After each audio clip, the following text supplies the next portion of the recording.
welcome back to my channel, Just True, a space where I speak about reinvention, renewal, and living your best life, whatever that may be for you. Over the past few weeks, I've been speaking about relocation because I recently relocated back to Nairobi, which is my home city.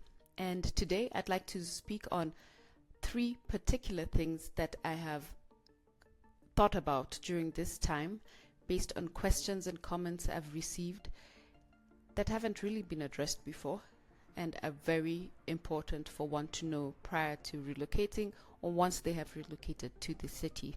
Before I address what these 3 things, I'd also like to say that based on the questions, comments, and suggestions I've received as well, I have decided to expand the checklist that had been linking on my description to be an ebook. This is a free ebook which will still be a comprehensive guide to relocating to Nairobi, and it will cover a large amount of topics ranging from visas to shopping to online shopping in Nairobi to neighborhoods and the like, and where to stay if one is considering relocating. So please find my ebook in the description box. And to get into what I want to speak on today, I'd like to speak on, let me call them some soft aspects of relocating into a new city. Perhaps one may think about them, but once you're based in the city is when you realize their importance. And the first thing that comes to mind is developing a circle around you. And this is developing a community of people that you know and you can fall back on or rely on in case of anything. Moving to a new city can be extremely lonely if you have never been to the city before or you have never lived in the city before.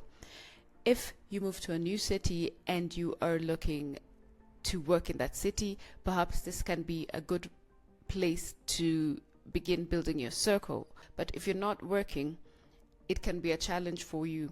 And I would strongly suggest for people to find a local person within the city that they can use more like a crutch to get a feel of the city or to get knowledge of the city, because there's a lot about moving to a city, and particularly when I speak about Nairobi, there's a lot of information that you will not be able to come across online, or it may be online but you just may be Googling the wrong thing, or you may not even know that it is information that you need to know. So find a trustworthy acquaintance that you can lean on or speak to regularly or you have access to, because it is very easy to lean on somebody who may not have the best intentions. Unfortunately, I'm sorry to say, but it's the truth. You may get an acquaintance that may be looking to benefit off of you. Let me put it that way. Nairobi has a high unemployment rate, and there are people looking to gain a living in this city, and it can be easy for them to cling on and leech off of one who does not know much about the city. So I strongly encourage people to acquaintances that they can trust locally, and it may take a lot of time to find out who this may be, but in the long run it's very beneficial to you. And I will also point out that this can be beneficial especially during times of, sometimes in Nairobi we can have a lot of protests, and I can't imagine it being comfortable if there's a protest in the city and you have nobody to rely on or to lean on or to brief you or keep you updated on what's going on in the city. So please get a trustworthy acquaintance that you can be able to, I want to say use, but I also don't want to say use, because you're not using them, but you're relying on them for information that is not easily found. And a lot of the times, if you go on Twitter, many of us speak Kiswahili or Sheng, and you may try to read what is being said and you will not understand.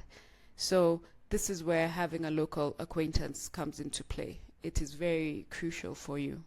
And in line with that, it is also very important to develop relationships with people in and out of the city. Kenya and Nairobi is a very relationship-based town. Many people rely on their relationships with other people to get information on things that they don't know.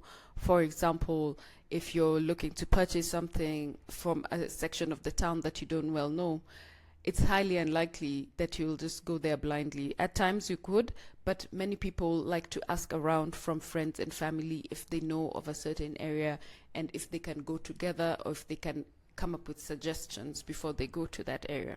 And that is something I would suggest for people also moving to Nairobi.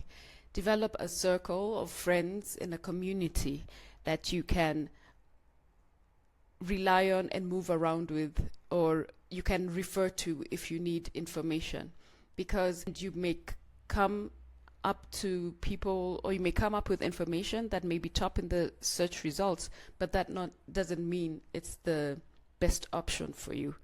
But if you come up with the information that's top in the search results and you have a circle around you that you can refer to, or who is aware of things in the city, then you'd be able to make the best selection for you in that regard. For example, if you're thinking of the best time to, or let me say, a particular area to shop or a particular thing to buy, you may Google it and you'll see that it's available, but once you have discussed it with people in your circle, maybe they have a better option, a cheaper option, an easier option to acquire. So it is very crucial to slowly develop a circle you can trust.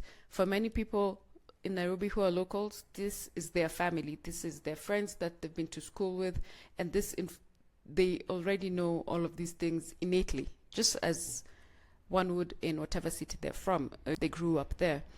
But if you're not from this city, it can be challenging for you to come up with this information. So develop a circle and trustworthy relationships, and don't be alone, and don't trust everything that people tell you when you just ask openly. Ask 2 or 3 times. Trust but verify. That's something that I always go with, even as a local in the city. Trust but verify. And the last thing I would say, which I would think may be obvious but may also not be, is adapt to new ways of doing things. Because when you come to think of Nairobi, it is extremely different from Western towns and Western cities. Yes, there are modern amenities, and you can come across modern things that are also probably available in your hometown, products that are available in your hometown, and things of that nature.